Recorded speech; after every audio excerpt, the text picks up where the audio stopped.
Bonjour et bienvenue pour une nouvelle confession sur l'oreiller. Aujourd'hui on va parler de Ne fais confiance à personne de Paul Cleave. Et ça raconte l'histoire de Jerry Gray. Gray comme Christian Grey? Alors oui, ça s'écrit pareil mais ça n'a rien à voir en fait. Bref, Jerry Gray est un auteur de thriller assez célèbre mais qui développe un Alzheimer précoce. Du coup il écrit ce qui lui arrive dans un carnet pour aider son lui futur à savoir qui il était. Mais le pauvre il perd vraiment la boule, il fugue, il se retrouve dans des endroits trop bizarres, comme au commissariat par exemple. Et il s'aperçoit qu'on le soupçonne de meurtre. Meurtre avec un S, hein, je le dis parce que ça s'entend pas à l'oral. Mais lui, il se souvient de rien. Mais comme c'est son métier d'inventer des meurtres et des crimes parfaits, c'est fort possible que ce soit lui. Alors je ne peux malheureusement pas en dire plus tellement ce roman est riche et subtil, tant il est plein de rebondissements, de jeux sur les souvenirs, sur la mémoire et sur ses facéties. Il est machiavélique et drôle aussi parfois. Bref, il est vraiment très agréable à lire. Mais moi au début, il m'a perturbée.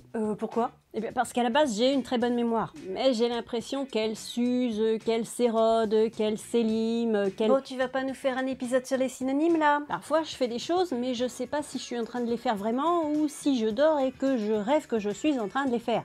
Ou alors je me souviens de choses qui ne sont jamais arrivées. Soit je les ai rêvées, soit je les ai imaginées, et je flippe parce que j'ai l'impression de perdre les pédales. Et mes clés, tiens, mes clés, je les perds tout le temps. Mais non, tu les perds pas, tu sais juste pas où tu les as posées. Oui, c'est ce que je voulais dire. Pareil pour mon téléphone et sa chaussette. Ah, sa chaussette de téléphone, c'est quelque chose ça. Voilà, j'oublie plein de trucs et ça me fait vraiment bien flipper sa race parce que je suis déjà assez déconnectée de la vie comme ça. J'ai pas besoin de l'être plus. Alors s'il te plaît, dis-moi que toi aussi tu as des trous de mémoire de temps en temps. Et sur ce, bonne lecture. Ouais, super, t'as passé la moitié de l'épisode à parler de ta vie. Bon, alors c'est vrai que j'ai pas beaucoup parlé du bouquin. Qu'est-ce que je pourrais en dire de plus? Donc, on a des alternances entre ce qui est écrit dans le carnet par l'auteur et puis ce qui se passe vraiment. C'est-à-dire, des fois, on le découvre dans des endroits bizarres, avec des corps. On suit la progression de son esprit, parce qu'il mène finalement une enquête, hein, malgré sa maladie. Mais on ne sait pas trop si elle va aboutir, cette enquête, parce que plus ça va, plus il perd la mémoire, le pauvre. Et il flippe aussi un petit peu, parce qu'il se dit, si c'est vraiment moi qui tue tout ce monde-là, qu'est-ce qui se passe? Je suis un assassin? D'un autre côté, même si c'est un assassin, il peut se dire qu'il s'en souviendra plus après, hein, parce que il perd la mémoire.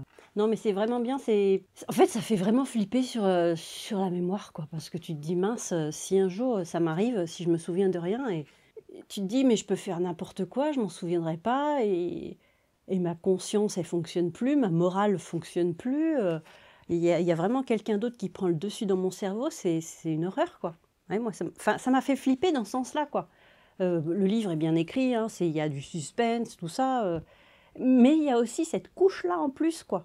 Cette couche, tu te dis, mais ça peut m'arriver, et c'est peut-être même en train de m'arriver, alors je vais peut-être pas assassiner quelqu'un, hein, quoique il y aurait moyen des fois. Mais franchement, ouais, c'est quand tu te mets à la place du personnage, tu te sens un peu perdu, quoi, comme dans un trou noir, un tunnel, tu sais, tu te souviens plus. Si tu regardes en arrière, tu te dis, ah non, qu'est-ce qui s'est passé? Qu'est-ce que j'ai fait? Est-ce que j'ai vraiment fait ça? Est-ce que je l'ai rêvé?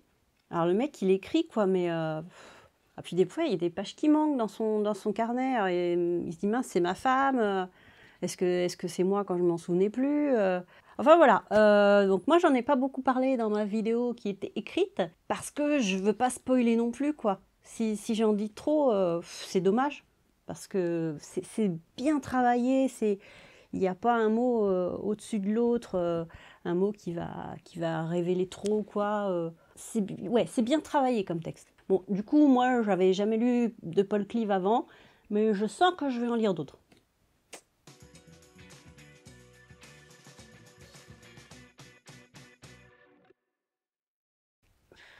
Ça fait chaud quand même, hein. De ce que